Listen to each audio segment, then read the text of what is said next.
اور اس میں بھی یہی حدیث ہے.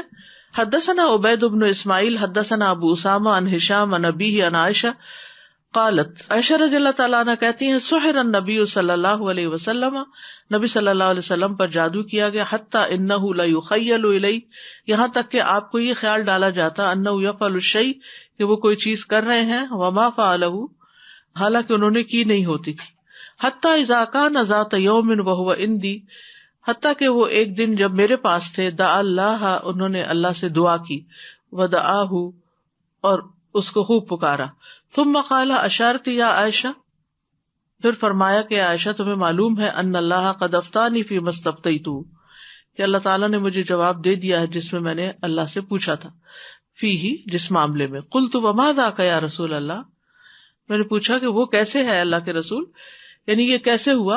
قال جاءنی رجلان، فرمایا کہ میرے پاس دو لوگ آئے، فجلس احدہما عند رأسی، ان میں سے ایک میرے سر کے پاس بیٹھا، والآخر عند رجلی، دوسرا میرے دونوں پاؤں کے پاس. ثم قال احدہما لصاحبہ ما وجع الرجل، پھر ان میں سے ایک نے اپنے ساتھی سے کہا کہ اس شخص کو کیا تکلیف ہوئی ہے.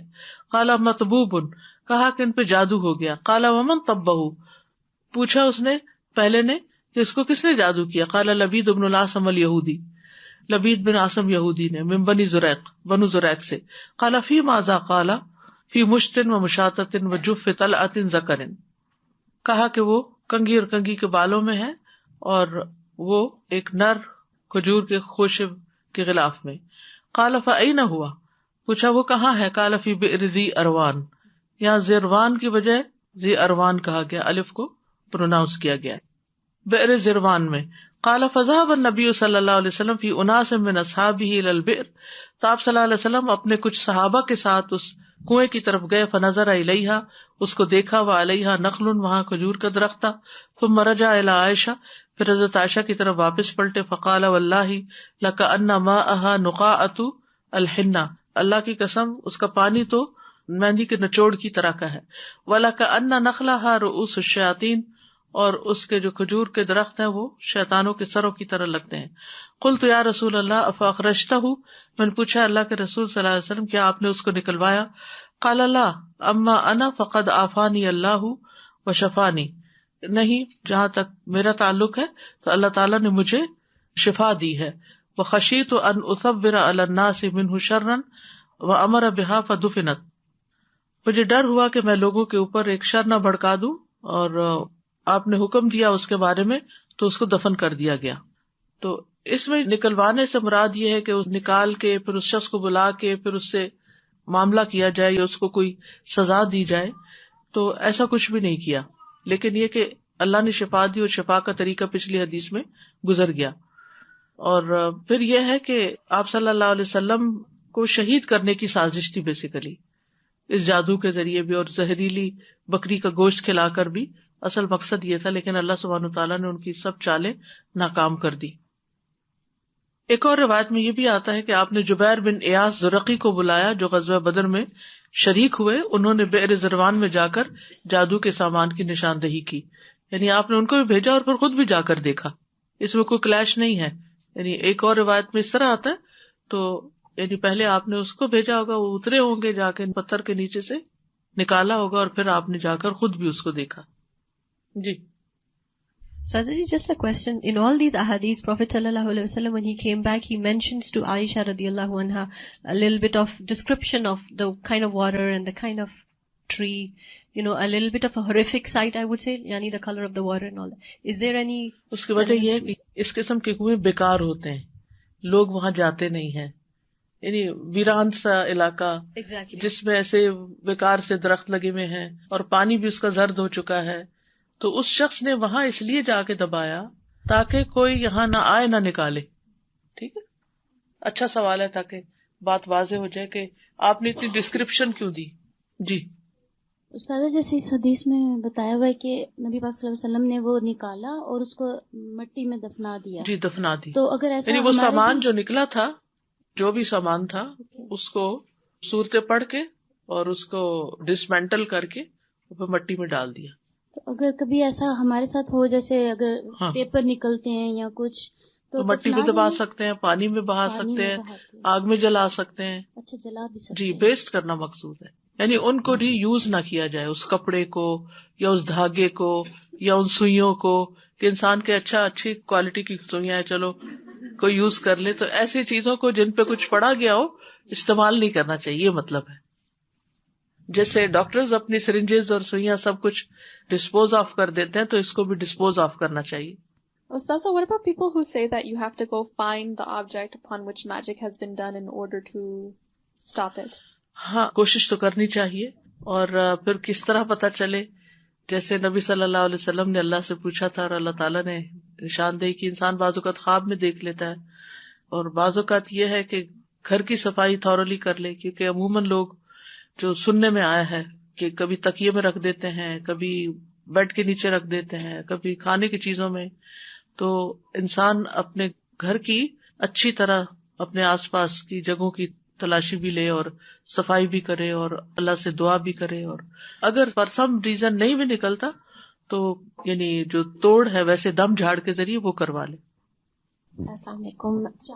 کا پوچھنے کے لیے پھر کیا ضروری ہے کسی کے پاس جایا جائے؟ یہ تو کل بھی بات ہوئی تھی کہ کسی کے پاس نہیں جانا، کاہن ہوتے ہیں وہ. کسی کے پاس نہیں جانا چاہیے یہ پوچھنے کے لیے کہ جادو کہاں رکھا ہوا، یہ کیا. یہ غیب کی خبریں معلوم کرنے کا طریقہ ہے اور نہیں اس طرف جانا چاہیے. بعض لوگوں کے پاس جاتے ہیں اور وہ کیا کرتے ہیں، کہیں سے کوئی چیز جنات کے ذریعے اٹھواتے ہیں. اب آپ کو کیا گارنٹی کہ یہ آپ ہی کا جادو ہے یا کوئی اور چیز اٹھا کے لے آئے؟ سمجھ آ گئی میری بات؟ تو خود یعنی اپنی کیفیت پتا کرنی چاہیے، اللہ سے دعا کرنی چاہیے. کل بھی میں نے اس پہ خاص طور پر یہ کہا تھا، اور ہر حدیث میں یہاں یہ بات ذکر ہوئی کہ آپ نے حضرت عائشہ سے کہا کہ کیا تمہیں معلوم ہے کہ میں نے اپنے رب سے جو بات پوچھی تھی اس کا جواب مجھے مل گیا. کیونکہ آپ رات کے وقت اٹھے اور خوب دعا کی، اور اس دعا کے نتیجے میں آپ کو خواب آئی، جس خواب میں وہ فرشتے جو تھے بیٹھے ہوئے تھے اور آپس میں بات چیت کر رہے تھے، اور آپ نے سن لی اور پھر جو انہوں نے بتایا اس کے مطابق جب عمل کیا تو مسئلہ حل ہو گیا. ٹھیک ہے، یعنی یہ غلطی کبھی نہ کریں، یہ ایمان کے منافی ہے. سمجھ رہے ہیں؟ کان کھول کے سن رہے ہیں کہ کبھی بھی کسی سے جا کے مت پوچھیں، کسی کاہن، کسی نجومی، کسی بزرگ، کسی بڑے کے پاس کہ مجھ پہ کس نے جادو کیا ہے یا کہاں ہے جادو کا سامان. کیونکہ غیب کا علم کسی کے پاس نہیں ہے. اگر کوئی ایسی کوئی چیز کرتا بھی ہے تو بعض اوقات وہ جن موکل ہوتے ہیں، ان کے ذریعے کرواتے ہیں. اور بعض اوقات جنات پر کوئی ٹرسٹ نہیں آپ کر سکتے، کیونکہ وہ شیطانی قسم کے کام کر رہے ہوتے ہیں. اور وہ ہو سکتا ہے کہ ایسے لوگوں نے کہیں کٹھا ہی کوئی اسٹور بنایا ہوا اور وہاں ایسی چیزیں رکھ کے پھینکی ہوئی ہو، اور جا کے وہ وہاں سے کوئی اٹھا لے اور کہ یہ دیکھو تمہارا جادو نکلوا دیا. Who knows کہ یہ آپ کا جادو ہے، کسی اور کا ہے، آپ نے بنایا یا کسی نے مصنوعی طور پر کچھ چیزیں بنا کے رکھی ہوئی ایسا کاروبار چلانے کے لیے. اللہ سے دعا کریں اور مصنون علاج کے ذریعے توڑ کریں، اور پھر خاص طور پر یہ وضو کا پانی، بیری کے پتوں کا علاج، ان چیزوں کے ساتھ علاج کریں. اور اگر کوئی جسمانی بیماری ہو تو اس صورت میں دوائیوں سے بھی علاج کریں.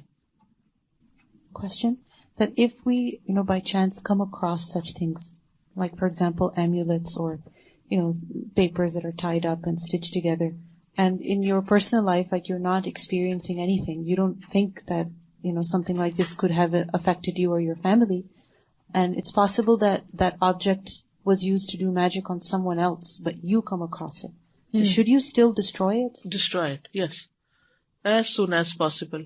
جب بھی کبھی ایسی کوئی چیز نظر آئے تو اس کو فوراً ڈسٹرائے کرنا چاہیے.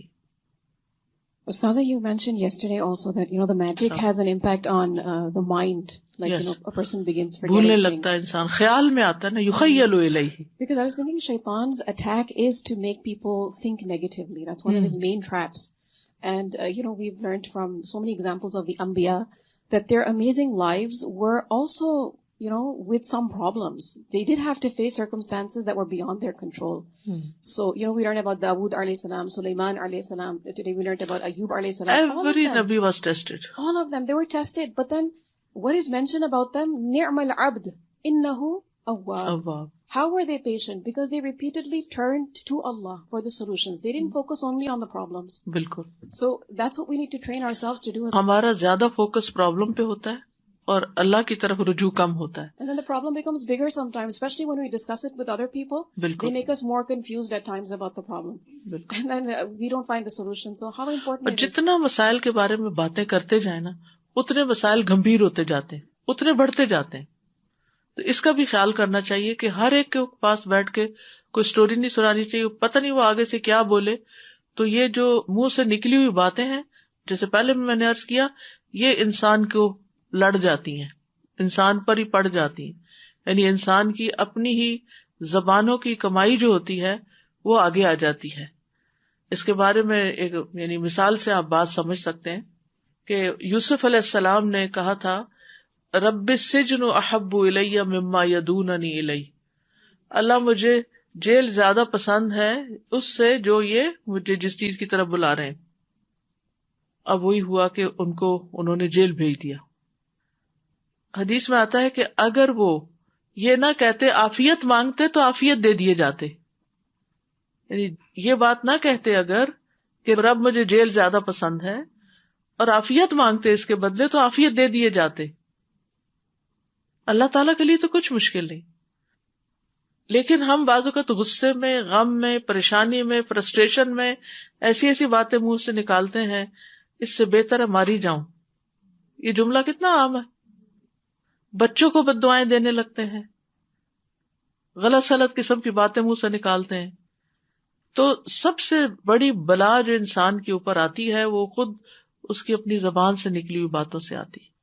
تو اپنے الفاظ کو اور اپنے باتوں کو بہت واچ کرنے کی ضرورت ہے, اور اس معاملے میں اللہ سے ڈرتے رہنا چاہیے اور توبہ کرتے رہنا چاہیے کہ کہیں کوئی بڑا بول تو نہیں بولا, یا کوئی ایسی غصے میں آ کے بچوں کو یا اپنے آپ کو تو نہیں کوئی بد دعا دی, یا ایسی کوئی تمنا تو نہیں کی.